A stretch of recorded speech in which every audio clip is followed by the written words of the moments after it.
Halo, apa kabar? Semoga dalam kondisi sehat semuanya. Hadir untuk podcast untuk Indonesia dari Fakultas Hukum Unpad Semarang, dan kali ini tentunya kita dihadirkan seorang narasumber, seorang praktisi, seorang saintifik, para akademisi, dan akan mencoba mengeksplor dan mengekspos persoalan-persoalan hukum kaitannya dengan apa yang dialami di peradilan, ya, sebagai bagian dari pendekatan empirik. Oleh karena itu, kita cukup terima kasih nih Pak Kastubi hadir di tengah-tengah kita. Ya. Dalam kondisi sehat Pak Kastubi ya? Sehat Pak. Tetap konsisten, jaga jarak, pakai masker, ya, social distancing, dan cuci tangan selalu kan? Sebagai bagian dari pemenuhan komitmen kita terhadap protokol kesehatan di era pandemi ini. Kali ini saya terima kasih sekali kehadiran Pak Kastubi, dan tentunya sangat bermanfaat nantinya diharapkan apa yang disampaikan oleh Pak Kastubi berdasarkan pengalamannya selaku akademisi dan sekaligus praktisi. Beliau adalah dosen di Unpad Semarang, khususnya Fakultas Hukum, dan sekaligus dia sebagai lawyer yang cukup populer di Jawa Tengah. Banyak kasusnya Pak Kastubi ya? Iya, yang ditanganin. Ya, oke. Dan saya ingin mencoba nih mengeksplor apa sih yang menjadi persoalan sekarang ini. Ada kecenderungan setiap proses peradilan itu selalu dilakukan perlawanan upaya hukum melalui pra peradilan. Iya. Ini banyak masyarakat nggak ngerti, kok sedikit-dikit pra peradilan. Iya. Ada orang ketangkap KPK, pihak calon tersangka ini ya, yang diduga melakukan korupsi, melakukan upaya peradilan melalui pra peradilan. Iya. Sebenarnya apa sih fenomenanya ini? Mohon mungkin Pak Kastubi banyak tahunya tentang soal ini. Iya, terima kasih Bapak. Iya. Yang kita bahas pada siang hari ini tentu adalah pra peradilan yang merupakan subbahasan hukum acara pidana sebagai hukum formil di dalam pelaksanaan penegakan hukum acara pidana. Pra peradilan ini menjadi tren dan mendapatkan kepercayaan dari masyarakat itu setelah adanya permohonan pra peradilan Pak Ijen Budi Gunawan, yang sekarang Kepala BIN, itu sekarang menjadi tren karena pra peradilan sekarang ini itu sejak keluarnya putusan Mahkamah Konstitusi nomor 21 garis miring PUU garis datar Romawi 12 2014, itu masyarakat terutama yang tersangkut perkara hukum pidana menjadi melek karena pra peradilan ini adalah suatu bentuk koreksi terhadap kinerja penyidik ya di dalam penegakan hukum pidana, begitu. Jadi jadi ada satu medium kontrol ya terhadap kerja para penyidik. Betul. Konteks apa ya, dalam kepentingan apa sebenarnya? Ini ketika penyidik yang namanya aja pra peradilan, jadi pra itu sebelum peradilan, berarti pemeriksaan sidang kan gitu. Jadi pra peradilan ini disampaikan itu sebelum pemeriksaan pokok perkara yang dinilai karena kinerja penyidik maupun penuntut umum itu tidak profesional. Cuma persoalannya kan ini dalam posisi yang sangat subjektif. Iya. Untuk memohon pengajuan pra peradilan ini kan. Iya. Sedangkan apa yang dilakukan oleh penyidik itu biasanya telah memenuhi standar SOP-nya. Iya. Secara normatif, secara regulatif, kan begitu. Iya. Ini kan selalu sekarang menjadi tren di Indonesia. Setiap ada kasus atau perkara korupsi selalu mengajukan perlawanan dan upaya pra peradilan. Padahal ini sebenarnya dalam posisi subjektif ya. Apakah mungkin bisa membuktikan bahwa kinerja ini tidak? Nah, begini Bapak. Jadi pra peradilan itu ada karena dinilai oleh tersangka bahwa hasil penyidikannya itu yang tidak memenuhi SOP. Jadi medis itu peradilan sendiri sebagai alat pembuktian atau media pembuktian menunjukkan bahwa itu profesional. Karena tidak profesional sehingga tersangka inilah, jadi pra peradilan itu bisa diajukan itu pasti ada tersangkanya. Nah, karena hak-hak tersangka nggak bisa dong. Karena hak-hak tersangka itu dilanggar, sehingga dia melawan apa? melawan apa yang sudah ditentukan oleh penyidik itu. Kenapa saya harus dijadikan tersangka? Oke. Uang kerjamu saja saya nilai, saya koreksi, itu belum benar. Ya. Menurut si penyidik tetap sesuai dengan koridor SOP. Ya. Namun menurut tersangka itu tidak. Nah, ini gitu, Pak. Ini kan posisi sangat dikotomis ya, antara dua antara dua petugas ya. Di sisi lain adalah perlindungan hak. Iya. Artinya sebenarnya pra peradilan itu tujuannya untuk apa sih? Begini. Tujuan akhirnya, Betul. tujuan akhirnya kalau tujuan untuk mengoreksi proses peradilannya atau proses penyidikannya, it's okay lah, itu kan secara subjektif tadi kan. Iya. Tapi tujuan akhirnya atau endingnya itu untuk apa? Gini, jadi tujuan diajukannya permohonan, namanya permohonan ya, pra peradilan itu apabila pemohon tentu tersangka dan termohon itu mesti aparat penegak hukum. Ya. Kalau itu dalam pemeriksaan di pengadilan ternyata permohonan itu dikabulkan, itu mesti perkara ini berhenti dulu atau selesai. Namun ketika penyidik itu menemukan bukti baru, memang boleh diangkat. Tidak kemudian seorang pemohon peradilan menang kemudian perkaranya terus kemudian mati selamanya, tidak. Jadi ini kan ada satu substansi norma ya, dengan substansi prosedur. Betul. Apakah substansi prosedur kalau dikabulkan oleh peradilan menggugurkan substansi norma? Iya. Pelanggaran? Iya, bisa. Oke. Sepanjang masyarakat juga lebih tahu. Iya, ini memang. Iya, makanya dalam forum ini itu berguna sekali bagi masyarakat awam yang tentu dia masih belum paham hukum atau buta hukum. Bahkan ini merupakan materi bagi siapa? Bagi para penegak hukum. Siapa itu? Tentu adalah penyidik, penuntut umum, termasuk juga hakim juga sebagai acuan, kemudian para lawyer. Oke, tapi dari sisi lawyer nih, jangan-jangan ini menjadi strategi lawyer untuk menunda persoalan ketersangkaan ini. Iya. Apakah itu juga bagian dari kepentingan para lawyer untuk mensiasati? Apakah trennya begitu, Pak? Tidak. Saya kira bukan begitu, Pak. Landasannya apa? Landasannya betul. Jadi landasan itu berdasarkan pasal 77 sampai pasal 83 Kitab Undang-Undang Hukum Acara Pidana yang kita kenal biasa KUHP, begitu. Itu memang begini, Pak. Jadi peradilan itu hanya diberi waktu maksimal 7 hari. Ya. Jadi kalau mengulur waktu tidak. Jadi hanya 7 hari dan itu sangat cepat. Nah, akibat begini, Pak, yang kadang-kadang itu ada, itu begini.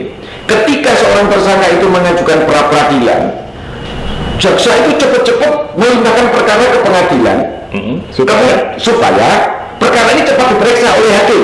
Nah, kalau perkara pokoknya tadi yang di atas tadi kan namanya ya, kalau pokok perkaranya itu diperiksa oleh hakim, otomatis permohonan pra ini gugur, Pak. Oke. Sekalipun belum ada gugur, ini gugur. Ini cepet-cepetan ya.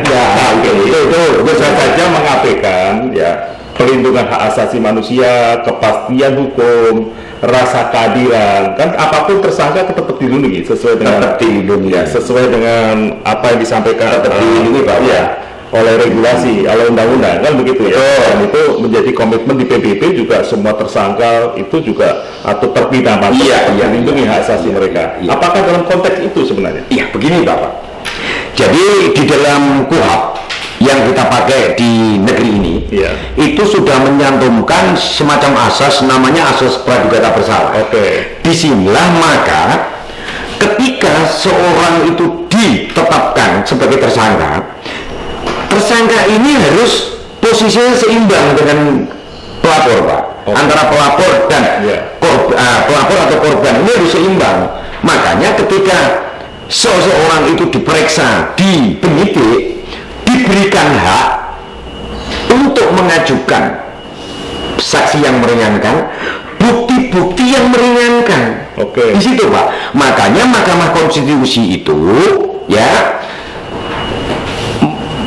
memutuskan berdasarkan putusan nomor 65, Bapak. Garis miring PUU garis datar Romawi 8 2010 itu memberikan keseimbangan.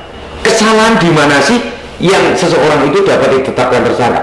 Tapi ketika penyidik itu kok disodori saksi ahli, maaf kok saksi ahli, saksi adecat atau saksi yang meringankan, bukti-bukti yang meringankan, kemudian si penyidik itu tidak mengakomodir. Itulah menjadi alasan tersangka boleh mengajukan pra peradilan. Tetapi kan proses penetapan tersangka atau penetapan kasus pidana itu kan sudah diawali dengan alat pembuktian. Kalau tidak ada alat bukti. Apakah itu tidak menjadi confuse dengan aspek pengajuan pra peradilan? Begini Bapak. Jadi praktek di penegakan hukum dari penyidik sampai ke sidang pengadilan, itu yang namanya pra peradilan ternyata banyak yang dikabulkan. Kalau banyak dikabulkan berarti profesionalisme penyidik ini berarti bisa dipatahkan. Begitu dipatahkan, mesti kan penyidik ini kan tidak profesional. Kalau dari saya melihatnya tidak profesional. Karena apa? Ternyata SOP yang dipakai melenceng.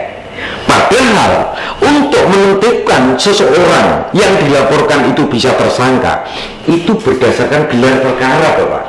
Gelar perkara itu diikuti oleh unit-unit reskrim yang namanya adalah gelar terbuka atau gelar eksternal. Ini diikuti, Pak, oleh misalnya, ini ada katakanlah kasus di Kanit.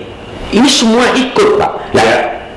Ketika seorang penyidik menetapkan itu tersangka, itu bersifat kolegial. Tidak begitu penyidik, saya sebagai penyidik tidak bisa, Pak. Tapi itu tidak dalam konteks untuk mengintervensi penyidik. Katanya penyidik itu harus sifatnya independen. Nah, kerja secara profesional akan sangat mustahil ada pra peradilan. Dan itu ternyata juga kalah. Namanya kalah itu berarti termohon. Jadi dalam proses peradilan itu bukan penggugat tapi pemohon melawan termohon, yang pengajuannya adalah sama seperti perkara perdata, begitu Pak. Jadi ada posita, ada petitum, begitu Pak. Artinya profesionalitas itu bukan hanya sekedar proses yang secara biasa dilakukan, tapi harus memenuhi asas-asas, prinsip-prinsip norma, dan prinsip-prinsip rasa keadilan, kepastian hukum, kan begitu ya, kemanfaatan hukum, begitu Pak Prasetyo? Betul. Jadi tapi kalau kasus-kasus KPK, tangkap tangan, OTT, kenapa langsung mereka melakukan pengajuan? Kan biasanya KPK melakukan perkara, mungkin saya tidak di dalamnya bagaimana detailnya, tapi apa yang saya tangkap dari proses, dari bacaan di media, itu kan ada satu proses yang betul-betul rinci untuk menentukan tersangka dan melakukan OTT, bahkan melakukan penyadapan pun sekarang harus di Dewan Pengawas. Nah, bagaimana mereka punya alasan untuk melakukan pra peradilan? Begini Pak. Jadi begini, pra peradilan itu diajukan, itu mesti mereka pemohon ini merasa kepentingan dan hak-haknya itu dilanggar oleh penyidik. Sehingga dia mengajukan pra peradilan itu dia mestinya seorang pemohon yang biasanya itu mesti dikuasakan ke lawyer menganggap bahwa kepentingan tersangka ini dilanggar, tapi dilanggarnya itu menurut kepentingan penyidik. Aku tidak melanggar, akhirnya lah diuji, Pak. Diuji itulah hakim yang menilai. Jadi ini poinnya Jadi pra peradilan itu adalah untuk menguji dua cara pandang, dua cara pendekatan antara dari versi pemohon dan termohon. Kan itu yang dilakukan oleh para penyidik. Nah, itulah nanti yang menentukan pengadilan. Pengadilan melakukan sidang pengadilan pra peradilan dalam kepentingan tujuan hukum. Satu, keadilan, kepastian hukum, kemanfaatan dan perlindungan hak asasi. Jadi itulah satu poin yang kata kuncinya di situ. Pak Masuki karena Pak Masuki kan sangat pengalaman kalau pra peradilan banyak hal memang yang harus kita cermatin masyarakat luas, bahwa pra peradilan itu bukan hanya sekedar tren yang sedikit-sedikit sebagai bagian dari siasat untuk melakukan pembelaan, tetapi memang apa yang disampaikan Pak Kostubi benar. Jadi poinnya adalah sebagai cara pandang objektif ya dalam kerangka memenuhi rasa keadilan, kepastian hukum dan kemanfaatan hukum serta perlindungan hak asasi manusia. Iya, Jadi iya. itulah medium peradilan di Indonesia, banyak sekali trennya naik ya. Trennya naik. Iya. Oke, secara regulatif bagaimana dengan pengaturan peradilan ini, Pak? Begini. Secara regulasi, ya, saya awali begini, Pak. Kenapa muncul lembaga pra-peradilan di KUHP? Ya, supaya Yang masyarakat tahu nih, Pak. Iya, terutama ini masyarakat. Jadi pra-peradilan ketika hukum kita itu menggunakan hukum acara yang namanya DHIR, Iya. Head Engine Inland Reglement, yang kita kenal juga reglement yang diperbarui, itu belum mengatur Iya. tentang lembaga-lembaga, bukan lembaga, aturan-aturan yang menghargai hak asasi manusia. Oke. Namun ketika KUHP itu diundangkan tanggal 31 Desember 1981, Iya. lembaga pra-peradilan ini baru muncul. Karena apa? Karena Indonesia itu biar menjadi negara-negara yang modern, itu mesti mengadopsi lembaga pra-peradilan, Pak. Karena begini, lembaga pra-peradilan ketika negara-negara itu menganggap bahwa hak asasi manusia itu wajib dihormati, makanya pra-peradilan mesti diatur di dalam hukumnya. Iya. Nah, ketika negara-negara yang masih berpegang pada monarki, tidak mungkin itu pra-peradilan diatur di Iya. dalam Oke. aturan hukumnya. Itu di situ. Nah, karena Indonesia itu menganut yang negara demokrasi yang menghargai asasi manusia, tentu wajib mencantumkan di dalam aturan hukum pidananya, disitulah yang namanya pra-peradilan. Gitu, Pak. Oke. Itu situ. Jadi kita clear nih ya. Iya. Kita sangat paham bahwa Iya. ada beberapa hal yang secara critical point ya. Ya, critical Itu point. namanya begitu istilah saya. Pertama adalah perlindungan hak asasi Betul. dan komitmen Indonesia Iya, dalam iya. pengaturan regulasi itu Iya. menjadi komitmen sebagai negara yang menghormati asasi manusia yang menjadi konvensi PBB. Iya. Ya kan? Dan itu terrepresentasikan dalam konstruksi hukum yang disebut hukum pidana. Hukum pidana. Dan yang tadinya Iya, iya. hukum pidana itu KUHP pidana tidak memasukkan pra peradilan, Iya. sekarang memasukkan dalam konteks kepentingan perlindungan hak asasi manusia. Begitu, Pak. Kesimpulan Betul. akhirnya ya. Betul banget. Oke. Iya. Terima kasih Pak Kastubi dari Ah. saya sangat senang sekali Iya. ya guys ya, dan teman-teman Jadi- semuanya tolong jangan lupa subscribe ya. Jadi sampai saya bicaranya agak salah, Iya. tapi karena saking asiknya mendengarkan Pak Kastubi bercerita tadi. Iya. Lain kali pasti kita akan lebih kaya lagi dalam soal transformasi knowledge ya, sesuai dengan tagline Unpad Law Podcast, yaitu transformasi of knowledge, science and justice Iya. ya. Dan mungkin ada yang perlu ditambahkan? Ada, Bapak. Silakan. Jadi begini, saya akan memberikan pemahaman, pengertian, pencerahan kepada masyarakat. Itu tidak lepas yang namanya hukum itu sempurna. Iya. Kan begitu. Baik itu yang merupakan regulasi maupun yang melaksanakan regulasi itu. Siapa? Penegak hukum. Iya. Disitulah biar ada law enforcement-nya ketika penegak hukum itu menjalankan peraturan perundangan. Iya. Kan begitu. Jadi begini, Pak, yang hanya menggaris bawah itu begini. Pak Kastubi itu tadi bilang katanya pra-peradilan.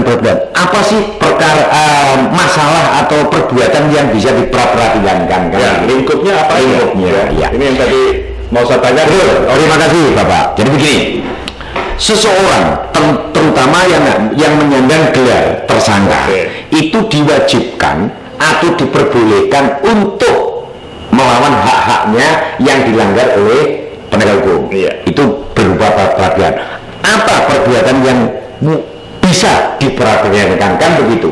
Contoh, mohon dipahami, yaitu penangkapan yang tidak sah, Ya. penahanan yang tidak sah, kemudian penghentian penyidikan yang tidak sah, penghentian penuntutan yang tidak sah, penetapan tersangka yang tidak sah, penggeledahan yang tidak sah, penyitaan yang tidak sah. Oke. Penyitaan terhadap benda. Masih ada lagi, Bapak. Itu ada yang penegak hukum itu lalai atau memang sengaja Contohnya begini. Jadi pasal-pasal yang ada di atas itu tadi diatur di dalam pasal 77 sampai 87. Ya. Ini yang di luar itu apa, Pak? Ya. Yang di luar KUHP itu ada 3. Yang pertama adalah putusan Mahkamah Konstitusi nomor 65 garis miring PUU garis datar Romawi 8 garis miring 2010 yang menyangkut tentang tadi, apabila seorang tersangka ditolak untuk mengajukan saksi yang meringankan maupun bukti-bukti yang meringankan, itu ditolak oleh penyidik. Oke. Itu adalah materi pra peradilan. Itu wajib ya? Wajib. Oke. Yang kedua, itu yang di luar wajib, Pak. Itu putusan Mahkamah Konstitusi nomor 21 garis miring PUU garis datar 12 garis miring 2014 Oke. yang menyangkut tentang tadi penetapan tersangka yang tidak sah, penggeledahan yang tidak sah, penyidikan sah. Kemudian ada satu lagi, itu putusan Mahkamah Konstitusi nomor 130, Bapak, garis miring PUU garis datar Romawi 13 garis miring 2015. Itu tentang apa? Tentang dikirimkannya SPDP. SPDP itu apa? Surat pemberitahuan dimulainya penyidikan, itu yang harus dikirimkan kepada penuntut umum, kepada pelapor, kepada terlapor dalam waktu lama-lamanya 7 hari. Ya. Penyidik lama tuh ya, itu setelah keluarnya seprindik. Seprindik itu surat perintah penyidikan, itu penyidik diberi waktu 7 hari, Pak, untuk menyampaikan apa ke SPDP itu, penuntut umum, pelapor, terlapor. Tapi ada satu kata-kata ya secara bahasa norma tadi. Iya, itu namanya yang disebutkan oleh Pak Johari tentang kalimat Pak Kastubi, mohon Iya. maaf Pak Johari. Iya. Karena Pak Kastubi itu temannya Pak Johari. Iya. Maaf teman-teman temannya. Iya. Itu namanya adalah kalimatnya adalah frasa tentang tidak sah. Betul. Ukurannya Betul. apa sebenarnya Ya, tidak ini. sah itu? Jadi ukuran tidak sah, Ya. ya Pak, ukuran tidak sah itu dipahami secara hukum, Ya. itu kurangnya 2 alat bukti. Oke. Begitu, Pak. Ya. Jadi kalau dianggap itu penyidikan tidak sah, itu berarti tidak memenuhi 2 alat bukti. Alat bukti. Karena alat bukti yang dikenal di dalam hukum acara pidana itu kan ada yang pertama, Ya. itu bukti itu keterangan saksi, yang kedua keterangan ahli, yang ketiga adalah surat, yang keempat adalah petunjuk, yang kelima adalah keterangan terdakwa. Tapi nanti ke depan kita akan bicara lagi nih. Oke. Soal ini masih ada pertanyaan menarik.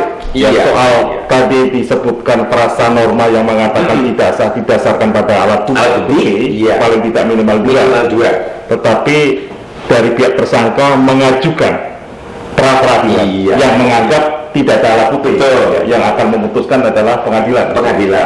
Ini memang ada 2 cara pandang ya, antara fakta dengan non faktanya. Iya. Yang akan diuji di dalam sebuah pengadilan. Benar. Oke, ini sangat menarik sekali dan teman-teman saya mohon maaf pakai masker nih.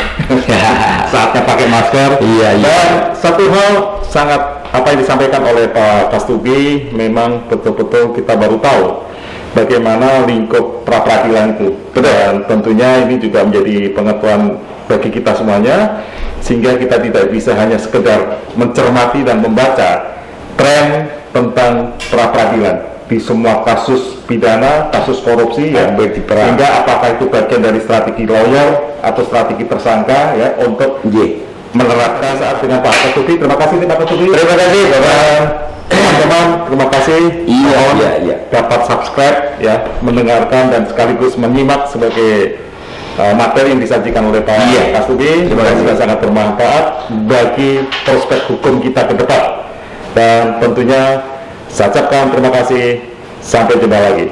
Terima kasih Pak Kastubi. Terima kasih. Oke. Terima kasih, Bapak.